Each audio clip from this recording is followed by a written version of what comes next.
What's going on, guys? Welcome to my spoiler review for the newest DC movie, The Flash. If you have not already seen or you want to keep it spoiler free because you haven't seen the film yet, please check out my spoiler free review from about a week ago and then come back after you've seen the film and check out all of my spoiler filled thoughts. So those of you guys that have been following me for a while, you know how we do this. I'm basically going to walk through the entire plot of the movie, and I'll pause on certain moments or... Thanks, Alexa. I'll pause on certain moments or certain points in the story where I think that I need to go a little bit more in depth. I'll talk about some of the things regarding the actual comic book storyline, Flashpoint, maybe some things that I would have preferred to see. And then at the end, we'll talk a little bit about the current seeming reception and success of this film, which is, surprisingly for me, a little bit lower than what I would have expected a movie like this. It seemed to have a lot of excitement behind it, and so far, I mean, it's midday Saturday and it's not looking too good. So with that said, guys, we'll go ahead and kick it off with the plot of the film. So it pretty much starts off with Barry on his way to work, and he's running late and he is running low on energy as well because he has this, Speed Force superpower. His metabolism is incredibly fast, and so he burns through his food sources, his energy sources a lot faster than an average person. And so it starts with this gag where he's at like a Starbucks coffee place and he's trying to get like a breakfast sandwich, and the guy's just, and they're talking, and he wants to get to work. And then he gets a phone call from Alfred, and Bruce Wayne has an issue in Gotham City that he's trying to gather anybody in the Justice League that's available to come and help him. And Barry is the only person that is answering the phone. A little gag there that he's not Bruce Wayne's first choice. So essentially, he jumps into the Speed Force, changes costume, goes outside, and runs off to Gotham City from Central City to help Bruce Wayne. And there were some things about this opening that I really liked. Now, it's the only segment of the movie that we get Ben Affleck's Batman in, and Ben Affleck is probably my favorite Batman. Not necessarily the whole, Bruce Wayne and Batman, and we haven't seen enough of him for him to remain in that spot, but I just love his darker, violent, more brutal Batman. That just works for me. But nonetheless, you have an action sequence here to where I believe it was Falcone. Falcone's people are trying to steal some bomb or some device, and Batman's trying to stop them. And so you have the Flash running through Gotham, and then you also have Bruce Wayne coming out of this Batwing, and he has the little bat cycle. And to me, this was kind of like They never really overtly state it or try to be really direct about it, but it was a little bit of an homage to the Nolanverse movies because it looks very similar to the Bat Pod that Christian Bale drives, to the point where when the first trailer came out, everybody was speculating, like, is that going to be Christian Bale? Holy shit! And a lot of us knew that was never going to happen. But to me, it was a way to get Ben Affleck back in here for one more big action sequence, but also just a little tiny subtle wink to the other Batman, probably the most celebrated Batman that we've ever had.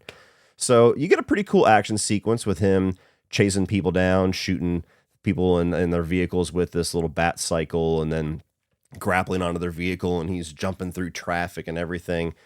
Very CG heavy, and I definitely like, especially Batman, I like his action to be a little bit more grounded. That's why I like the warehouse fight scene in BVS is like my favorite Batman action sequence ever. That and the Batmobile chase in the Batman from last year. Just gotta love it. But yeah, so as a Batfleck fan, I like being able to see one more good action sequence with Batfleck. And eventually Flash comes onto the scene, and you get this opening action sequence CGI fest gag to where there's all these babies that are falling out of this nursery wing. This hospital wing is collapsing, and you have like a dozen babies and one of the nurses and a dog all falling. And so it's essentially kind of like the opening credits gag of the movie, that he's running and trying to save all these babies by pushing things out of the way, like a blowtorch or something that's about to roast a baby, just pushing it out of the way a little bit and moving a baby onto a little cushion. And he puts a baby in an unplugged microwave at one point and is trying to save all of them as they're falling inside of the Speed Force. And I thought it was a fun sequence. I've seen some people just go into this on Twitter where they're like, how can you support a movie where Ezra Miller's putting a baby in a microwave? And I'm like, it's the Flash. And he clearly establishes later on that moving human beings really fucks with their vertigo and everything, where if you move an object with them, it kind of lessens that a bit. So I thought that's a stupid thing to be all up in arms about. I thought it was a fun sequence. And it also sets the tone of the movie that this is going to be a very comedically driven movie, which I kind of expected, but this certainly sets it in stone. It's like, this is what you're in for, so get used to it. And the only real issue I had, which we're going to talk about more throughout this review, and it was honestly one of the biggest issues with the movie, if not the biggest issue, is that the CGI is pretty bad. And there are some shots, especially of certain babies, like I think specifically the one that's in the microwave, that just, it doesn't look real at all. I mean, it looks like a baby out of a PS2 game. And so a fun opening sequence, a fun way to kick off this movie, a fun way to set the tone. And then at the end of all of this, you have Batman, you have the Flash, they're hanging on to like a bridge, if I remember correctly, and it looks grim, and then all of a sudden a lasso comes and saves them, and we get our Wonder Woman cameo. And for all we know, this might be the last time we see Gal Gadot as Wonder Woman. There's still a lot of things unclear about the future of the DC universe and what actors are staying, what actors are going. But we get a Wonder Woman cameo. She seems like the most cameo-heavy character at this point. It showed up in Shazam and some other things. But it was fine. It was fine to see her. You know, I don't think it was a huge standout moment because, like I said, we've seen her cameo and things before. But if this is the last time that we see her, okay, cool. I'm glad we got to see her one more time. You get a kind of a redo or a return of the gag that we saw in the Joss Whedon version of Justice League with the lasso of truth, to where she kind of like is snarkily telling Batman, like, now say thank you. And Batman kind of responds like, yeah, I'm way too egotistical. I can't allow anybody to take credit. I can't say thank you for anything. And then it pans down and it shows that, you know, he's got the lasso of truth around his arm. He's like, oh, get this damn thing off. And that is the beginning of one of my other bigger issues with the film, which, again, didn't kill the experience for me because I kind of expected it, and especially when they set the tone so heavily with the baby sequence. But it just doesn't work for me when you have these characters that were established in a Zack Snyder film, and they're trying to do this much goofier, lighthearted version of them. To me, it just doesn't work as much as they've tried to make it work. And we have more films with these characters in a non-Zack Snyder tone than we do the ones that are a Zack Snyder tone. But when you have Man of Steel and Batman v Superman and Zack Snyder's Justice League as kind of the groundwork for all of this, when you have Ben Affleck's Batman doing a goofy little low-hanging fruit bit, it just doesn't work. And so I think that's an element that, like my buddy Rudy, who's the biggest Zack Snyder fanatic I've ever met in my entire life. I don't think I've loved anything in my life the way that guy loves Zack Snyder. And he was like, am I going to love The Flash? And I'm like, I don't know. Because there's elements of this that I think you're going to love. And then there's moments like that I think is just going to decimate the Zack Snyder fan inside of you. So, yeah, I don't know. The Batman humor there at the end of it wasn't my favorite, and that's one of the moments of humor in the movie that I didn't necessarily vibe with too much. And then after we get through with this opening sequence, Barry goes by his childhood home and starts to get a little bit emotional and introduces us to the main conflict that's going to be the basis for the story, to where his mother was murdered when he was very young. His dad was the one who took the fall for the murder and got accused of it, and he's been in prison ever since then. And his father is getting ready to have his court date, like his court appeal date here very soon. And so he goes by his childhood home and it stirs all that up for him. And in his emotions, he accidentally goes back in time to earlier in the day, then quickly goes back. He's like, holy shit, I didn't realize I could do that.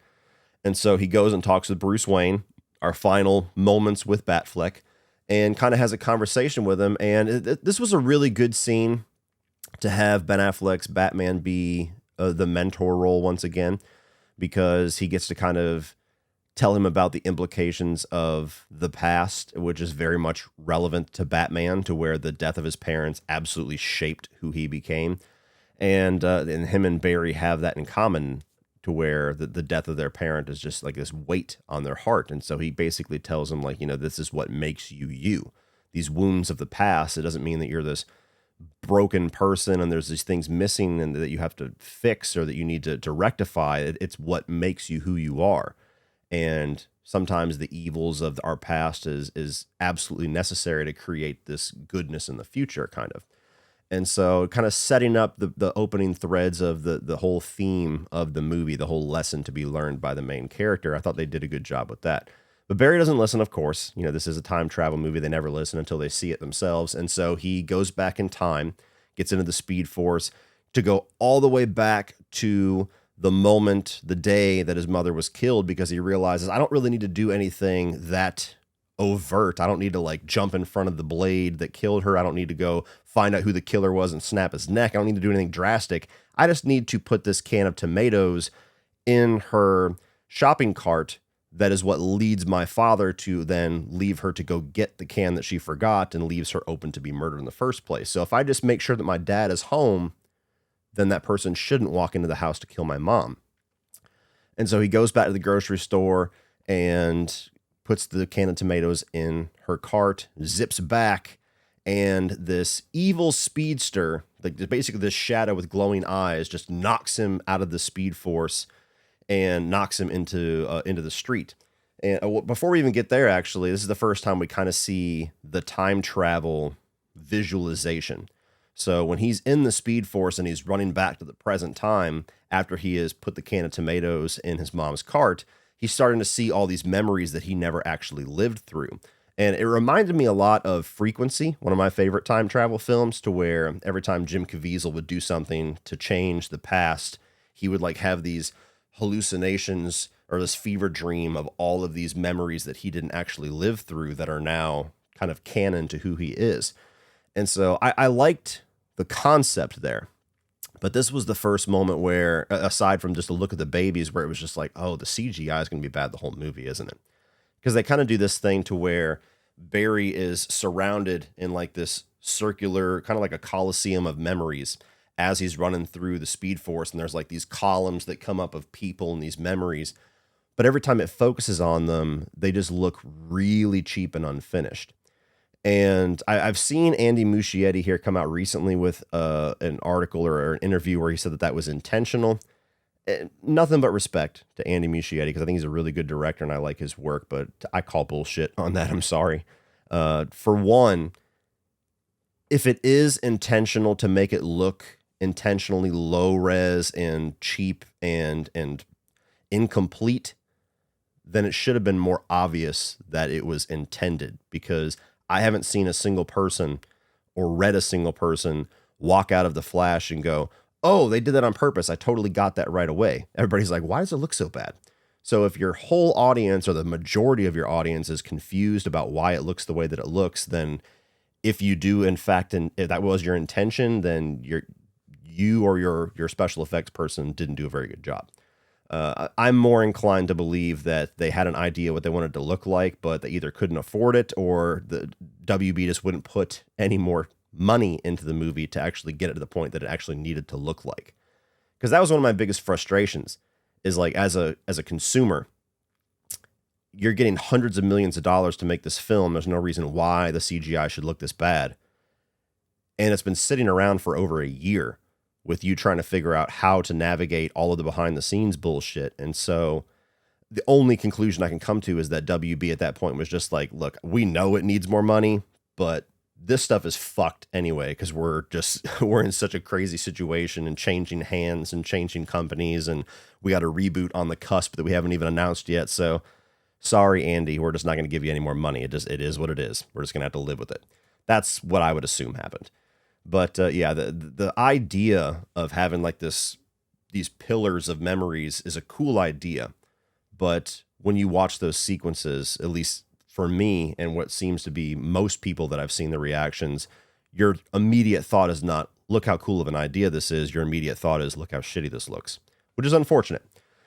So yeah, this evil speedster comes out of nowhere, knocks Barry out of the Speedverse or the Speed Force, and he lands on the street. And he finds out that it worked, that his mother is alive, and he did change the past. And so he sits down with his parents, and they embrace him, and he's all emotional, like, oh my God, this is exactly the life that I've dreamed about. And, you know, they're having some funny conversations where they're talking about things, and he's trying to have to, like, catch up with what exactly is going on, what they're referring to, because his memories don't line up with theirs. And as he's sitting there, he looks out the front window and he sees another version of himself coming to the door. And he's like, oh shit. And one of the better jokes of the movie is where he's like, shit. And he gets up and they're looking at him. He's like, I have to shit. And then goes. It's delivered better than what I just did, but that got a good laugh out of my theater. And so he goes outside, he tackles the other Barry, and comes to find out that this secondary Barry is like 18-year-old Barry. And so he's actually still in the past. He got knocked out too early. And so it's around 2013, I think, is when it was. And now having the two Barrys was one of the more complicated things for me, because on one hand, I think that Ezra did a really good job at playing two very distinct personalities, which is very difficult to do. Especially when they're the same character, but they just have little nuanced differences because of their experiences, one having a mom, one not having a mom. And of course, their age difference as well, even though they look identical. One's supposed to be like a decade older. And so I thought that Ezra did pretty good at making them very distinct characters that are essentially the same person. But the problem, which kind of not so much in this beginning of just meeting this secondary Barry, but throughout the film, is that the younger Barry is so much more immature and obnoxious and annoying than regular Barry. And me personally, regular Barry is already teetering on the line of being too much for me in all of those categories. You know, that's one of the things about Ezra Miller's version of The Flash that I still have not completely warmed up to. There's people that love his version of The Flash. There's people that hate his version of The Flash. I've always been fine with it, but for me, with my limited knowledge of the Flash character, Ezra Miller characterizing Barry Allen to be much more dim-witted and kind of immature and naive and borderline a dumbass, it never really played very well to me, because Barry Allen is still supposed to be pretty high intellect. I mean, this is a guy that made his own suit and figures out the Speed Force and was working in a lab when he got covered with all this stuff and got the powers. And so it just doesn't necessarily jive in my mind when you have a person that's supposed to be super smart, but continuously acts like they're an idiot. And that was kind of even the comedic shtick that they kept following with in the Justice League film. And so where I was really hoping in this movie, they would make the attempt to kind of mature the character, advance the character, get away from some of that jokey shtick of the character and actually bring a little bit more, I don't know, humanity is not the right word, but maturity, just more maturity to the character. And rather than do that, they just kind of kept the character the same, but introduced a character that's much further on those spectrums of annoying and immature and naive and dim-witted to kind of trick you into thinking that this one has advanced when he's actually the same exact character. To me, that was lazy. To me, that was a frustrating way to go, because it just, not that it matters, because I would be shocked, absolutely floored if we see Ezra Miller come back as this character. But I just wanted to see an advancement of it, and this was not that. This was more like doubling down, but just doing a different way to try to trick you, I guess. So you have the two different Barrys here, and now Barry realizes, oh shit, I'm in the past. I guess the time cop rules don't work because I'm able to physically touch my other self and not go into this gigantic, horrible CGI dismantlement. But so he's trying to figure out exactly how he got here, what it was that knocked him out. Like, all these things are going on in his head. And at the same exact time, we get the arrival of General Zod. We get the indication that we are back in the events of the first film of this universe, Man of Steel. And so he immediately realizes, oh, we got to get the Justice League together. Like, we got to go find Clark. We got to figure out what's going on. And so he also wants to get his powers, because it's the day another thing that he figures out, it's the day that he got his powers. And so he realizes that's like the big time fragment of why that was an event that, you know, he got knocked into the street and, oh, this is the day that I got the Flash powers. And so I got to make sure that this version of Barry gets that. And so he takes him to the lab. He sits him down and he tries to recreate the accident that created the Flash. And it shoots a lightning bolt that goes through him and goes into Barry 2. And unfortunately, it does work. It gives Barry 2 the Flash powers, but it also takes the Flash powers away from Barry Prime. And so now you have an additional situation. And I might have crossed those events a little bit. It's been a few weeks since I've seen this, but all of that happens whenever he arrives in this time period. And so now he has no powers. Young, immature, annoying Barry has these brand new powers that he has no idea what to do with and is much more wild about what he wants to do with them. And now Zod is here. And so all of these issues are now kind of the groundwork of these problems that we have to solve throughout the plot of the movie. And so they go back, and there's a lot of these little sight gags with Barry 2 figuring out how to phase through walls, and he phases through his clothes and the floor and does all these little goofy bits that were fine. You know, they didn't get like a big laugh out of me, but they weren't like eye rolling either. The only thing that was eye rolling was the laugh of Barry 2. Like I made the joke in my spoiler free review about the fish from SpongeBob, and that's exactly 100% how he sounded. And he just does all these weird things, and I'm like, God, man, turn that down, please. I can't spend 2 hours with that character.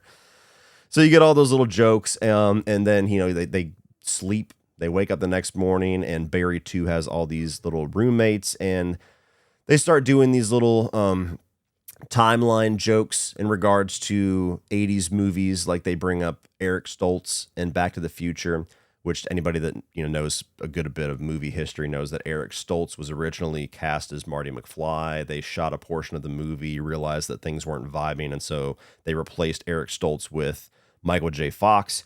And, you know, Michael J. Fox as Marty McFly, one of the most iconic movie characters of all time. And so it's a pretty well-known recast that they play a joke, and it's kind of a recurring bit throughout the movie. And they talk about Footloose. I forget what actor's in Footloose instead of Kevin Bacon, but I think Kevin Bacon was in Top Gun instead of Tom Cruise. And so a cute little bit there. Again, I didn't get a big laugh out of it because I feel like we've gotten the Eric Stoltz Back to the Future joke before. Maybe I'm blanking, but nonetheless, I smiled, and it was fine. And so now Barry is on this path where he's like, well, shit, I got to figure out how to get my powers back. But I also, because I can't go and do anything about Zod, I got to figure out where the Justice League is. I got to figure out where Clark is and Bruce and Diana and all of this. And I think he tries looking up Arthur Curry. Arthur Curry was never even born. He calls his dad at the lighthouse. His dad doesn't even know what the hell's going on. And so very quickly, he comes to the conclusion that one of the implications of him changing the past is that he has created a splintered timeline that has no metahumans, that the Justice League doesn't exist because none of those individual heroes exist.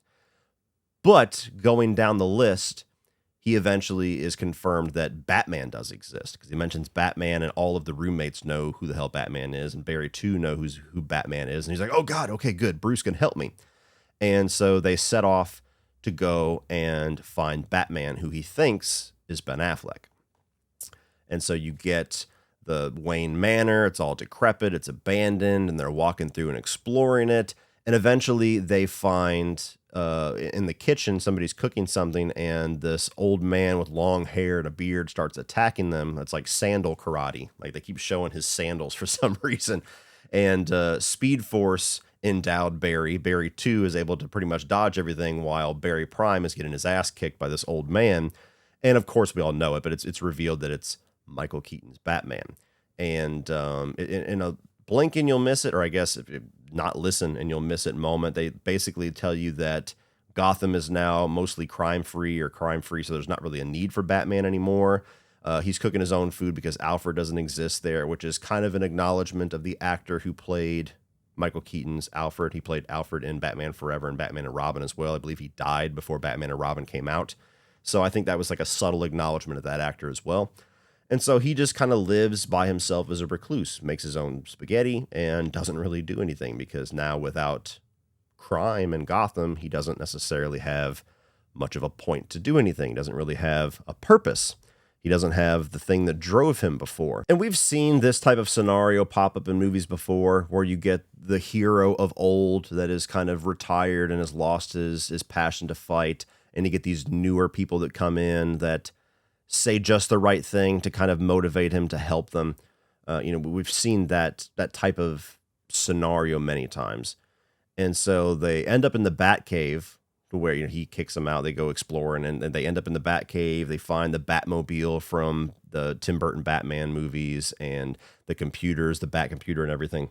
And then eventually Bruce comes out in the suit, and he's like, I'll help you. And then they're like, oh, and he goes, yeah, I'm Batman. Now, there's two big lines in this movie that Michael Keaton gives that are like for nostalgic purposes. Of course, I'm Batman. That's the most famous Michael Keaton Batman quote. And then the other one is, You want to get nuts? Let's get nuts, which he says a little later on. And these fell completely flat for me.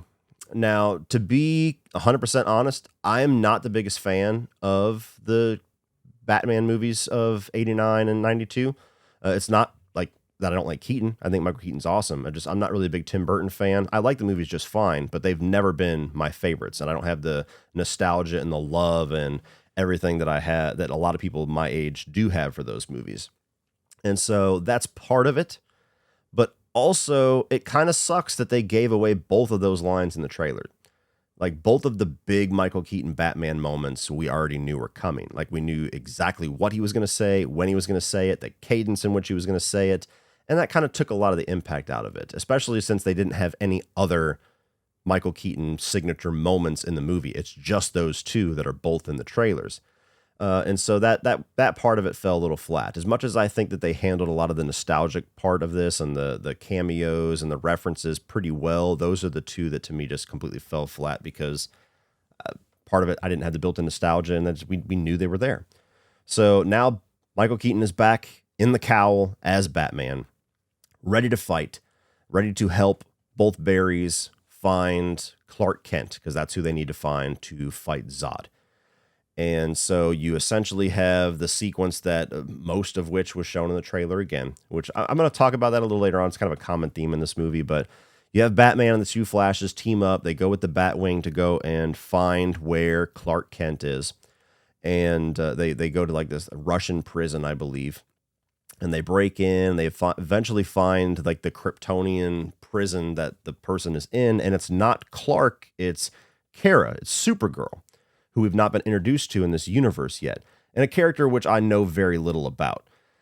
And so they break out Kara. You get the first big Michael Keaton Batman action sequence, which was certainly cool to see because you can do a lot more today than you could back in 89 or 92. And so that's really the first real kick-ass action scene that we've ever seen Michael Keaton's Batman give ever. And so that was pretty cool, seeing him dive bomb and taking out people and swooping through. It was cool.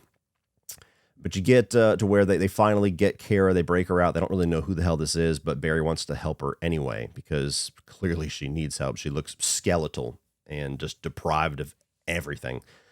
Gets her outside, and right when they're up at gunpoint where the Russians have them, and even Batman's just like, I don't know, we just got to try to stay alive. Kara is getting rejuvenated by the sunlight, and then she's just up. And they just look at her, and she's just floating, and then just wipes the floor with all of them. And I love seeing that Kryptonian action. So even though we couldn't get Henry Cavill into this movie, or they never wanted to, whatever their choice was, it was still cool to get that action in there with Kara, Supergirl, just taking everybody out. But she's not really, despite the fact they saved her, not really interested in helping them or teaming up with them. She's still just, I guess, confused. She was probably in that prison since she was a little girl. And so she goes off to figure out what the hell Zod's doing. She knows who Zod is. And she goes and she sees Zod to where, he's asking for the Kryptonian, which is the same events of Man of Steel when they were trying to get the world to surrender Superman. And they don't have Superman because Superman never arrived on Earth in this timeline. And so he's like, well, this is basically you failing to comply, and now I'm going to murder all of you. And so Zod and the Kryptonians just start killing, just genocide everybody. You get the terraformers and everything, and all the military out there in the desert are just getting decimated. And she sees this and she's like, oh, that's not the Kryptonians that I remember. And so she regroups and goes back. And now you have Bruce Wayne helping out the two Barrys with like this Batman kite, trying to recreate this accident yet again to try to get Barry Prime's powers back. And so he gets in this chair. They're trying to harness the power of lightning. Again, kind of a subtle reference to Back to the Future. And then the first attempt, he gets hit with lightning. He's all burnt up and shit. And he looks like he's damn near death. And he tells him to do it again. And so they do it again. He gets hit with lightning a second time, and it looks like Barry Prime is just dead. It looks like this is a failure, and now he's been killed by the lightning. And, Barry 2 is freaking out. But Kara shows back up with them, grabs Barry, and a really cool visual, grabs Barry and then floats back up into the clouds and allows the lightning to strike both of them. brings him back down, and it still doesn't quite look like it works. And then all of a sudden he wakes up, his wounds start healing and everything. So that was a pretty cool sequence. Just on a visual level, I really liked that. You know, a visual representation of Kara joining their team and joining humanity. And she informs them, like, yeah, Zod's fucking up everybody. We probably need to go stop him, and you're going to need my help. And so I'm team you guys. Handshake, you know, high five, everybody. So now we are right into the third act of the film, and you have both Flashes, Batman, and Supergirl all racing off to where Zod is for the final battle. And I thought this was enjoyable. I like the way that the 3 acts of the movie was structured quite a bit, because the first act is very much Barry time travel centric. Second act is all about finding Batman, figuring out all of that, and then the third act is all about the different alternate version of Man of Steel. So the movie, I thought, had a really cool 3-act structure to where all 3 acts were very visually different. The issue that they're going after is different, and so the movie goes along at a nice pace. And so now they're all converged onto Zod, and you get a lot of really cool moments here. You have the 2 Flashes teaming up and doing their powers together, so you get really cool visuals, like where their feet match and they hit each other and they zoom off. And you know, the CGI, again, a big impairment for all of this, but it still is exciting. It's still fun to watch. You know, Flash doing the little tornadoes and all these little powers we haven't seen them do yet. And so you have those moments where they're fighting like this Kryptonian Hulk, this brute, this mini boss, basically. And you have Batman and the Batwing taking out all the ships and everything like that from the air. And you have Supergirl taking on Zod one-on-one. And you get this dialogue exchange between them to where Kara wants to know where Clark is, what happened to Clark. And Zod's like, you know, we thought that Clark, Kal-El, was going to be the key to bringing back Krypton. His blood was going to be the key, which is the plot of, you know, Man of Steel. But it didn't work, and it turns out it's you. You're the person who is the key. And so through this dialogue exchange, he lets her know that basically they intercepted Kal-El as a baby whenever he was launched in that pod in Man of Steel. They extracted the blood from the baby, didn't work, and Kal-El died as an infant. And so she has this rage and just starts beating the living shit out of Zod. And what was cool about the way that they structured this fight, they kind of play your expectations against you, is that everybody looks like they're kicking ass. Kara looks like she's kicking the shit out of Zod. Batman looks like he's taking bitches out. The Flashes look like they're really working well together. And then systematically they start to fail. And Kara dies. And then Bruce sacrifices himself and flies his Batwing into the ship that has a shield and literally accomplishes nothing. And the 2 Flashes are sitting there like, what the fuck? We lost. We're losing. What are we going to do? And so younger Barry 2 is like, we got to go back in time. We got to try to do this again. And so they race into the Speed Force. They reset the events. They try to do it again. And everybody dies again, but in a different way. Kara dies in a different way. Bruce dies in a different way. And quickly, Barry Prime is realizing that this is just one of those futile exercises. This is one of those events that we cannot change. And the younger Barry 2 won't accept that. And so he keeps trying to go back. Barry Prime is trying to yell at him, trying to get through to him. And Barry 2 just keeps resetting, trying to go back, trying to save everybody. And every couple times he goes back, he gets hit with some kind of like Kryptonian armor that's sticking out of him. And at one point, they're in the Speed Force, and not only are they just continuously losing this battle, but they're also messing with time so much that the multiverses are starting to converge and collapse on each other. And so you essentially have these different colored spheres, these bubbles that are like moving into each other. And this is where you get a lot of the big DC fan service. It was all kind of relegated to one sequence. And I personally thought it was well done because they didn't compromise the story. They didn't like pause the story for it. It was a way that made sense. And it was also just a cool celebration of just DC history, not just DCEU, not just The Flash, not just Batman, but just like DC history. And so you get these different little spheres. You get like Adam West Batman in one. You get Christopher Reeve and Supergirl in that one. I forget the actress's name that played Supergirl because I've never seen that movie, but I always remember her as the Billie Jean, The Legend of Billie Jean. And then you get this sphere that they zoom in on, and there's like this animatronic spider, like this robot spider that's fighting a Superman with long hair. And as soon as I saw the long hair, I was like, oh, that's pretty cool. And, you know, he defeats the spider, and then it goes and the camera turns and it shows his face, and it's a really bad CGI Nicolas Cage Superman.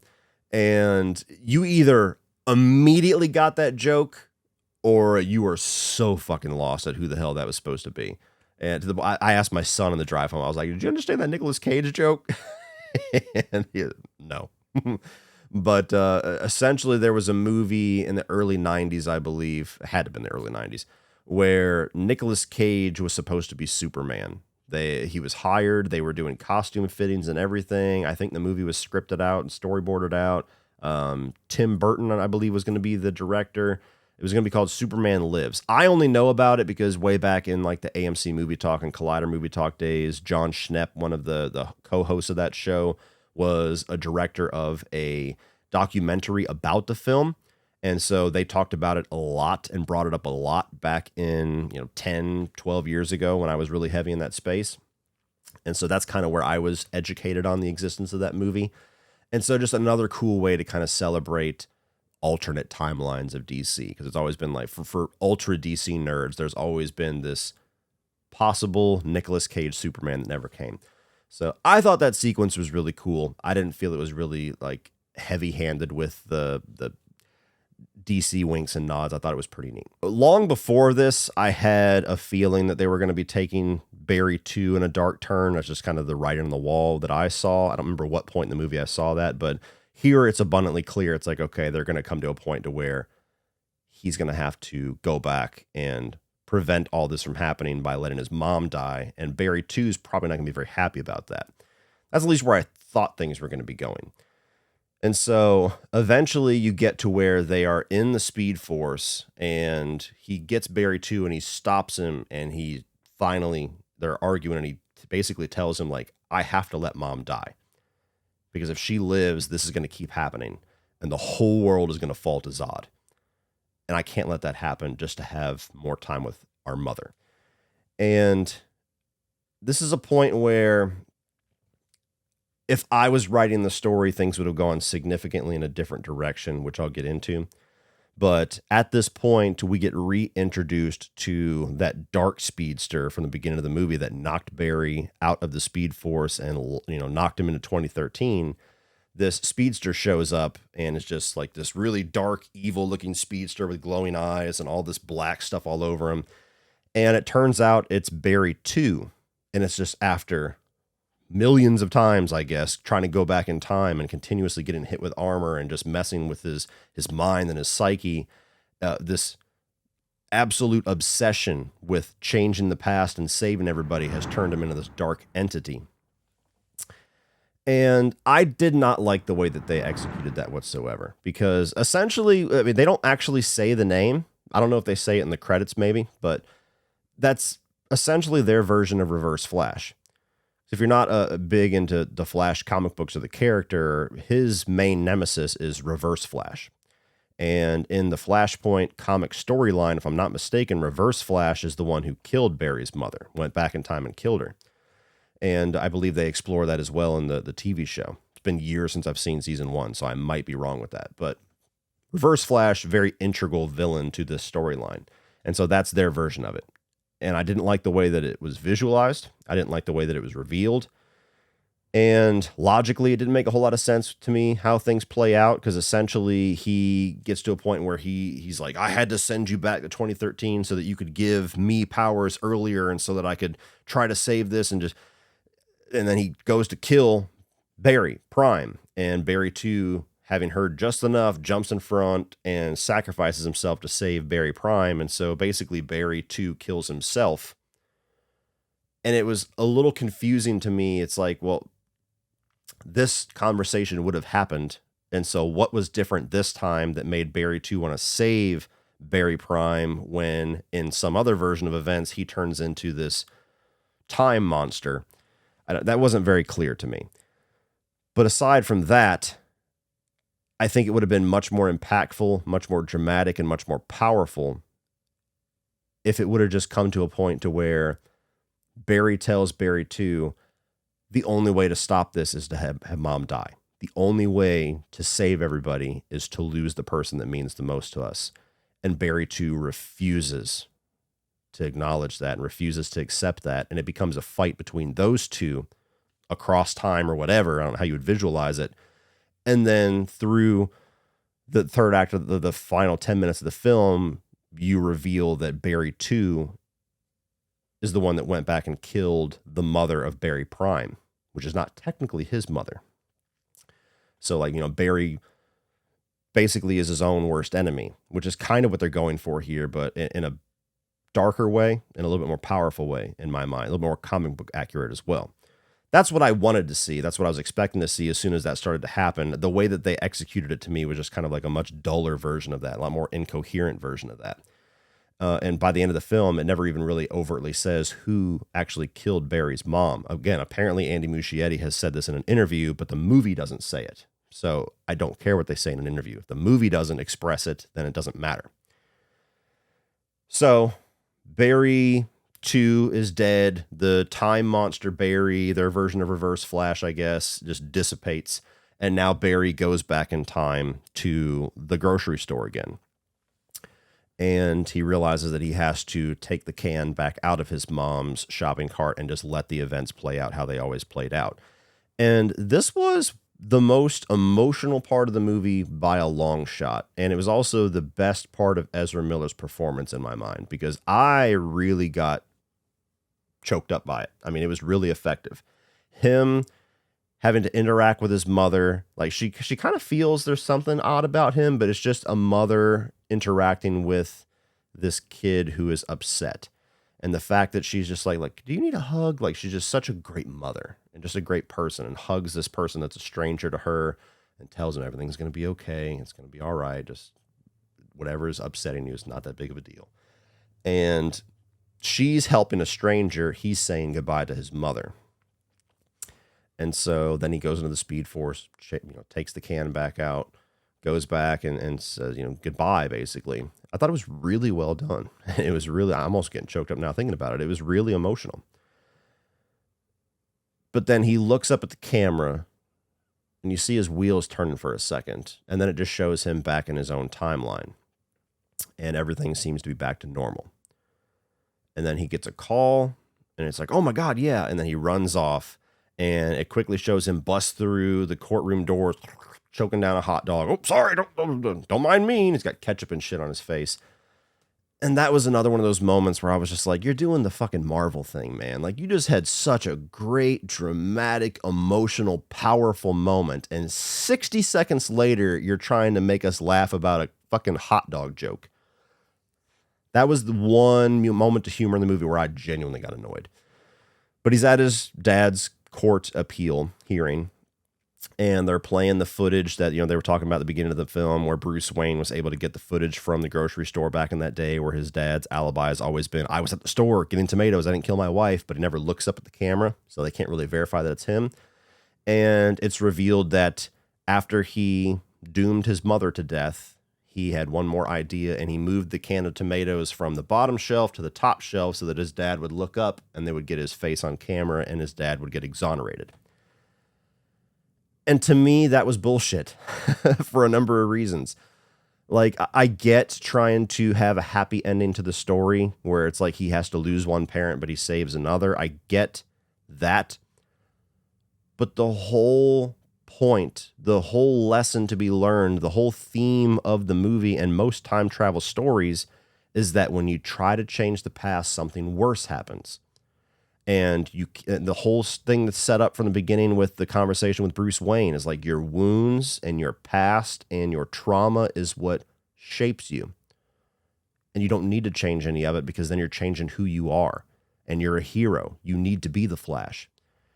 And so while it sucks, that's the whole thing that he's learning by the end of it, is that that whole heroic sacrifice of, I have to live without my parents to be this hero, to be able to save other people.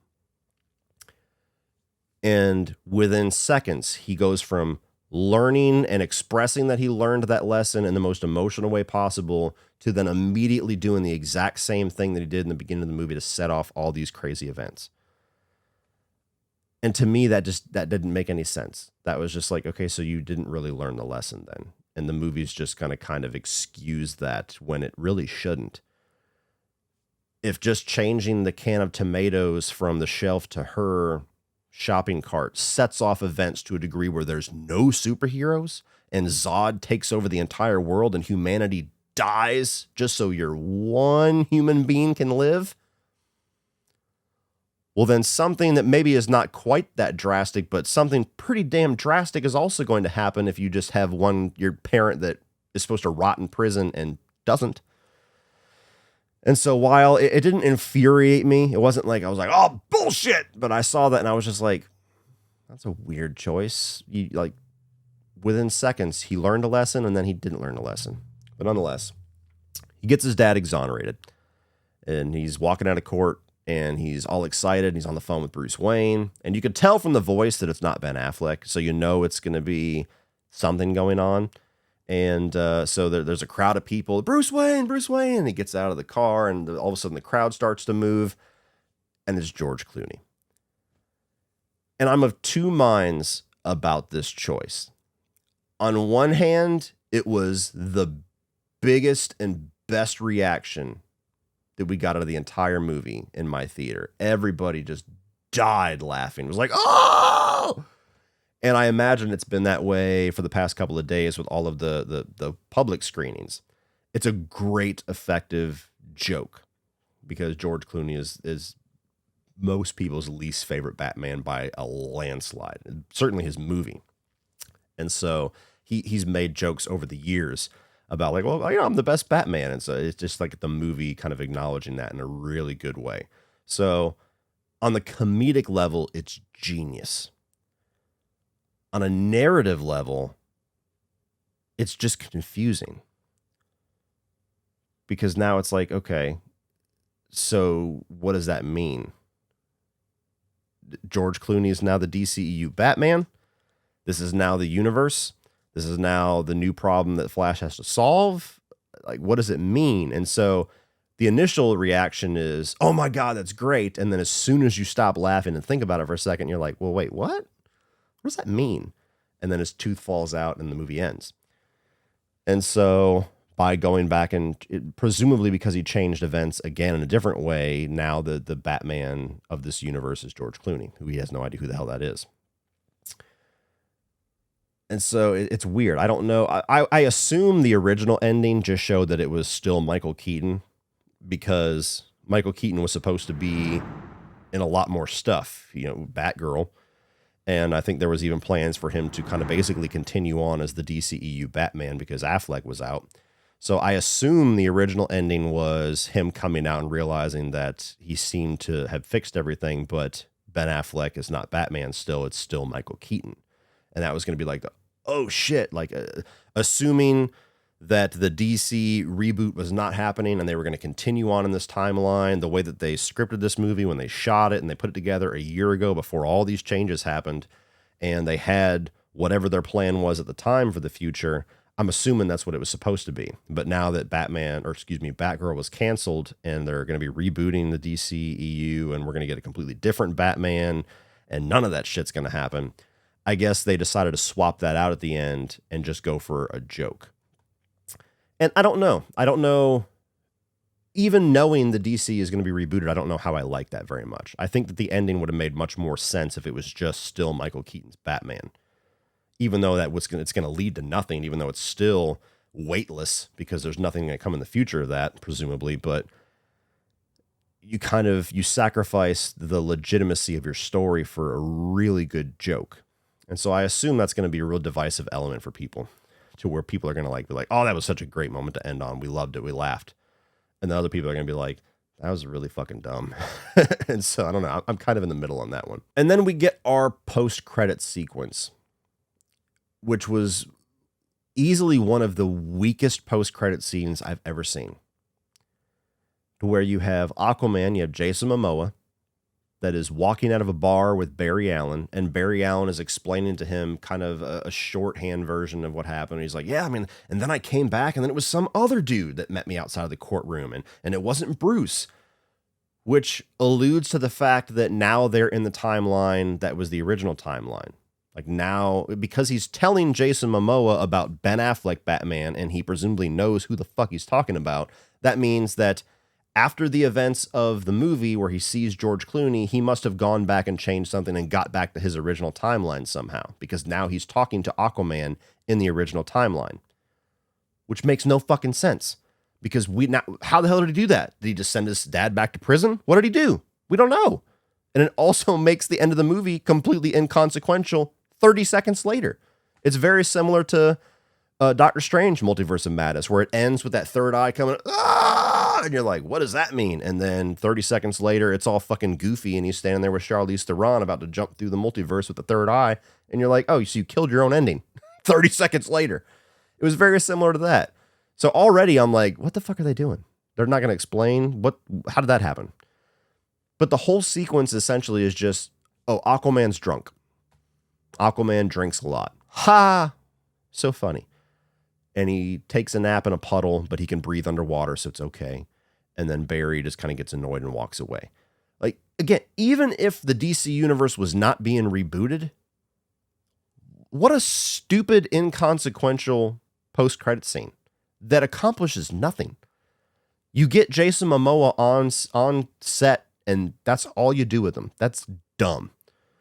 So I hated the post-credit scene. And so when I said in my spoiler-free review where I had multiple issues in the last 15 minutes of the movie where I can't really elaborate, it was basically all those things. It was the execution of Reverse Flash. It was the way that they went away from traditional comic book storyline of the Reverse Flash actually being the one that killed the mom and showing that and having much more dramatic implications to what's going on, and Barry 2 and what Barry created unknowingly. And they just kind of do this weirder, diluted version of that. The really emotional moment quickly followed by a stupid hot dog joke, him not learning his lesson and saving his father, the George Clooney thing, which I mixed on, and then the post-credit scene. It was just like the last 10 minutes of like, oh, what the hell? And so, yeah, again, didn't hate it. It didn't tank the movie for me, but I was just like, damn, man. Like, I'm watching the movie and I'm just like, fuck, there's like 8 minutes of my review in my negative section now just because of this last 10 minutes. Now, the two things that I want to talk about is the actual Flashpoint Paradox storyline, things that I would have preferred to have seen, and then we'll talk about maybe some reasons why the movie's not succeeding so much, some of which are obvious. So, if you've read the Flashpoint Paradox, which I highly encourage you to, supposedly the animated film's pretty damn good too. There's a lot of major things in that book that I never expected to happen in this movie. I mean, you have the Atlanteans versus the Amazonians, and you have like Shazam has been murdered and all this crazy stuff. But one of the cooler elements to the Flashpoint Paradox that was the groundwork was laid perfectly by BVS and would have been really easy to implement in this movie is Batman. To where in the Flashpoint Paradox storyline, the original comic, because Barry went back in time and changed events, one of the events that changed is that Martha and Thomas Wayne were not the ones shot by Joe Chill. It was actually Bruce Wayne. So Bruce Wayne is dead. And when he finds Batman, it's not Bruce Wayne, it's Thomas Wayne. So because of the death of his son, Thomas Wayne became Batman. And he's a much darker, more brutal, more unforgiving version of Batman. Very similar to the one that we saw in BVS. And later on, it's revealed that Martha Wayne was so damaged by the death of her son that she actually is that universe's Joker. And even if he didn't want to bring the Joker into the movie, I think just having Thomas Wayne as Batman would have been much better and much more impactful than having Michael Keaton as Batman. Now, again, as I've said, I don't have the built-in nostalgia for Michael Keaton Batman, so it's probably easier for me to say that than those that love his version of Batman. But that was very obviously a creative choice that the studio made so that they could just try to advertise Michael Keaton coming back, because that is more marketable than Jeffrey Dean Morgan being Batman. But I think narratively it would have been better to have Jeffrey Dean Morgan be Batman and be a darker Bruce that maybe he has to guide to do something good once again. And so, as much as I like Michael Keaton in this movie, as much as I love Michael Keaton in general, because I really do, and as much as I enjoy the way they utilize him in this movie, I still walked out of it thinking, yeah, I probably would have preferred to see the Jeffrey Dean Morgan vengeful Thomas Wayne version, the actual comic book accurate. I don't know if there would have been any room to have Martha Wayne in here. They probably could have referenced it, but I don't know if it would have made sense to have a little divergent story of Martha Wayne in there. But regardless, they have both those characters cast with very recognizable actors in BVS, and it could have been very easy to follow that up. And I don't know if there was ever a version of the script where that was supposed to be the thing, because I certainly don't remember ever seeing anything confirmed about it or Jeffrey Dean Morgan saying, yep, it's on the cusp. I've already been, sized up from a bat suit. But yeah, that's the one thing where very clearly that was a studio decision where they're just like, yeah, the comic book has Thomas Wayne and that's a really cool story and it probably got more narrative implications. But man, is that trailer going to pop when you get Michael Keaton saying, I'm Batman? So yeah, I don't know. That's something that I probably would have preferred. Now, the movie has been out since, Thursday night. I don't even know why they bother saying Friday's the release date anymore. It's been out since Thursday night, so a couple of days. And the projections have been way inflated compared to the actual progress of the movie so far. The Rotten Tomatoes scores, the different discussions that I've seen online so far with like Twitter, and the box office thus far are much, much, much softer than a lot of us assumed. Even me. And, and I'm somebody that's been pretty realistic about some of the implications that a lot of the behind the scenes stuff was going to have that everybody else, not everybody, a lot of other people seem to have just completely skated over. And yeah, this looks like it's going to be another really disappointing, low performing film for DC, where it's actually tracking below Black Adam right now, which is crazy to me. And what are the reasons for this? Well, I mean, there's a lot of them that are obvious. This movie has had a really rough go of it. And that's one of the reasons why the main kind of theme of my spoiler-free review was, what a shame. What a shame that this movie was dealt the hand that it was dealt, because it's actually pretty damn good. And in different circumstances, I think it would have been really successful. It would have been much higher received by critics and by fans. But because it just kind of has everything working against it, all the successes of this movie are going to kind of be all for naught. And I said that 2 weeks ago. And it seems to be coming to fruition here. And a lot of the reasons for that, I mean, of course, you have the Ezra Miller situation. You have the lead of the movie that a lot of people don't like. You have a lot of people that feel conflicted about seeing the movie and supporting Ezra in any way, or supporting the studio that completely failed to acknowledge the issue with Ezra in any way, which is probably more important for some people, despite the fact that hundreds and hundreds of other people worked on this film. For me, it was always odd. Like, I can pretty easily, depending on what they do, I can pretty easily separate the artist from the art. And so I watched this movie, and within a few minutes, I was able to just kind of forget Ezra Miller and just watch Barry Allen. But I can understand 100% that some people can't, and they're not wrong. And the fact that the studio has not done anything this entire time to acknowledge this has been the more frustrating part. It's not the studio's fault. It's not Andy Muschietti's fault. It's not Michael Keaton's fault or anybody involved in this film that Ezra Miller did what Ezra Miller did, or allegedly did. I don't know if any of it's went through the court system yet. But they're not responsible for all the events of last year. However, WB is responsible for how they acknowledge it and how they address it. And rather than say, we don't support the actions of this person, it does not reflect the film, it does not reflect our studio and the values of our studio and the people that work at the studio, and we wish Ezra all the best, and we're going to try to help Ezra get the help that they need to be a healthier, happier, and less destructive person in the future, but this is not okay. Very easy, respectable, and PR-friendly thing to say that they never fucking bothered with. And they went even further with it here recently, to where the last month or so before the release of the film, you're getting these interviews with Andy Muschietti and these other people where they're just like, like that was the costume designer or somebody who's like, oh, nobody could play the Flash but Ezra. Ezra is so good in this movie. So good in this movie that people are going to forget about everything that happened. And I was like, bullshit. And how dare you even say that? You get Andy Muschietti is like, there's no version of a sequel of The Flash that's not going to have Ezra return. Only Ezra could play this character. And on one hand, I understand that you can't throw the star under the bus because you want people to kind of forget so that you get more box office dollars. Like, I get it. It's a sticky situation. But it felt like they were going so far in the other direction of just completely having blinders on. Don't care. We're going to pretend nothing happened. That it annoys us normal folk that would be in prison for the rest of their fucking lives doing for things that Ezra was accused of doing. Not going to a movie premiere and getting millions of dollars. And so that's a big, big, big stain on this movie that we all knew about. We were all curious of how much that was going to be an implication for the film. And I was one of those people that always believed it's probably going to hurt the movie more than a lot of people were acknowledging. So there's one part of it. The other part of it is the other obvious thing, which is that DC's rebooting itself. And so a lot of these movies that are trickling out at the end of this universe, Shazam 2 and Black Adam, more so Shazam 2, because the Black Adam, the announcement that everything was going to reset came after Black Adam.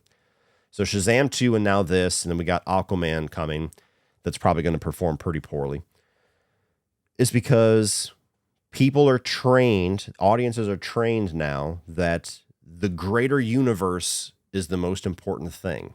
Now, I don't completely agree with that. It's definitely important. I miss having more standalone stories. That's why I enjoyed Guardians of the Galaxy 3 so much. But I totally get why somebody would look at this and they go, yeah, but they're rebooting everything in 2 years. So why the fuck do I care? Whatever happens in this means nothing because it's not going to be continued. These characters aren't going to continue. Anything that's teased is not going to happen. Michael Keaton's Batman is not coming back, even though he's shot a completely second movie that we're never going to see. So I get some people looking at that and going, I don't fucking care. I'm going to sit at home. I'm going to save my money. I get that. And that's certainly something that hurts the movie a bit when you see certain things that should have more weight to them that don't, because you know as an audience member that none of this shit is going to continue. None of it's going forward. The other thing that has become more frustrating this year, 2023, than I think it's ever been for me personally, and I don't know if I'm on an island with that, and that's the overhyping of early reactions. Now, in this movie's case, it was the studio and James Gunn and other people that were doing the overhyping way before people got to see it at CinemaCon. You had, was it Zaslav, the guy that owns WB and everything now, saying like, oh, this is the greatest comic book movie I've ever seen in my life. You had James Gunn saying it's one of the greatest comic book movies I've ever seen in my life. And you had other people, this is one of the greatest things ever. It's not. Subjective opinion, absolutely. But it's not. And when you have people that have invested interest in the movie and they're the ones preaching that, you take it with a boulder of salt. But you had them coming out and saying that and got everybody like, oh, is it really that fucking good? Or come on, are you just jerking us off?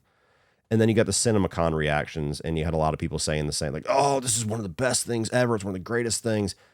And I've been getting so frustrated this year with the amount of people that come out with just ridiculous hyperbolic reactions out of early screenings. And I understand because like I fought this battle a little bit last year when I went to Fantastic Fest and I got to see Smile at the world premiere. I got to see Terrifier 2 weeks before everybody else. And it's very easy to get caught up in the experience of seeing the movie and have that cloud your actual thoughts on the film itself. And I tried my hardest to not let that happen, to where it's very fucking cool that I'm seeing Terrifier 2 at midnight at a film festival 3 feet behind David Leone and Art the Clown and 10 feet to the right of Chris Stuckman and my buddy Sean Chandler sitting right next to me, and we've got a bunch of rowdy horror fans. That's an awesome fucking experience to see that movie in, even if the movie sucks. And so you get a lot of these people that go to these film festivals or these premieres or these early screenings that I feel like they get swept up in the experience of getting to see it early and the press and the props and everything that they have up. and they let that excitement bleed into their experience with the actual art itself. And the other side of it is that there is absolutely a game being played with people that love to post their initial reactions on Twitter that want it to be as overwhelmingly hyperbolic positive as possible so that they get pull quoted, they get put on the poster, they get put on the Blu-rays, they get shared by the Twitter accounts. And I just find that incredibly frustrating and disingenuous. And not only that, I find it irresponsible because you're affecting the expectations of every normal person that doesn't get to go to those things before they actually get to see the film. You're building their expectations with your early reactions, and you're setting them up for disappointment, especially when you're being disingenuous. Now, there's the rare movie where it's just like everybody's just going out of their minds about how good it is, and the movie actually is that good. But we get like, what, 3 of those a year? Every other time you see like people act like they fucking blew a load in the theater and their life has been changed. It was a religious experience. And then we go see it and we're like, what fucking movie did you watch? And so there's certainly been a bit of that I feel personally, maybe I'm wrong, to where other people are feeling that and they're starting to just be really skeptical. Every time that we see a movie come out with these huge hyperbolic early reactions, we're inclined to assume that it's not very good. And I feel like some people have had that reaction with The Flash, where they've had so many people over the past couple of months tell them how mind-blowing and earth-shattering this movie is, where they're just like, bullshit, I'll wait. And so I feel like that's an issue that's really starting to show its head. There's also multiverse overload. Now, I'm sure when this movie was originally being conceived, and maybe if they didn't go through 7, 8, 9, 15 different rounds of directors trying to take on this project, that this thing would have been really unique and somewhat groundbreaking a few years ago. But again, part of the circumstance of its release, it's being released now, this weekend, 2 weeks after Spider-Man Across the Spider-Verse, a couple of months after Quantumania, less than a year after Multiverse of Madness, less than 2 years after No Way Home. And so now this whole, let's explore the multiverse and alternate timelines, we're just like, yeah, this is like the 7th fucking movie to do that. And so it doesn't really have the magic that it would have.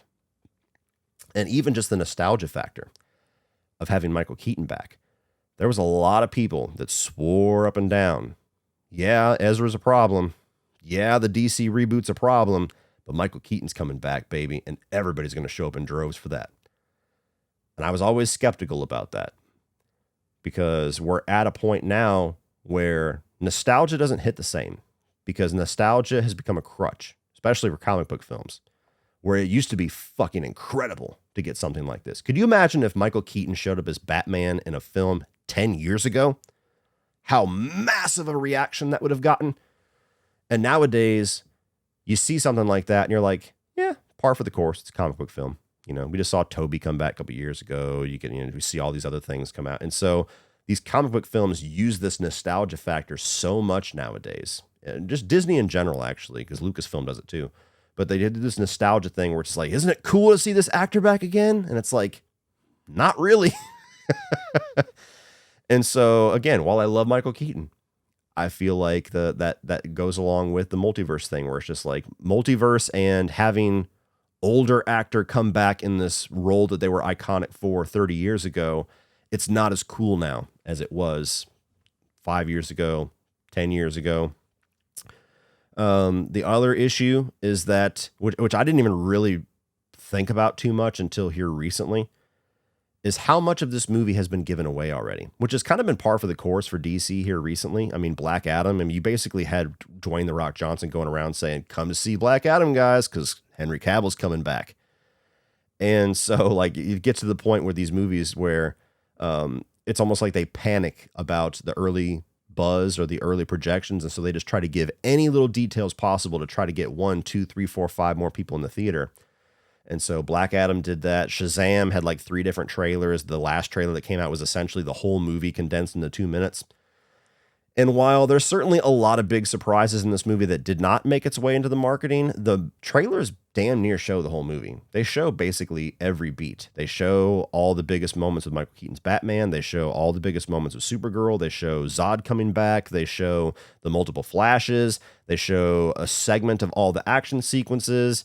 And supposedly even Andy Muschietti not too long ago was giving interviews where he flat out told everybody that George Clooney was going to be in the movie. And so even moments like that, where there's like, come see the movie because George Clooney's going to make an appearance.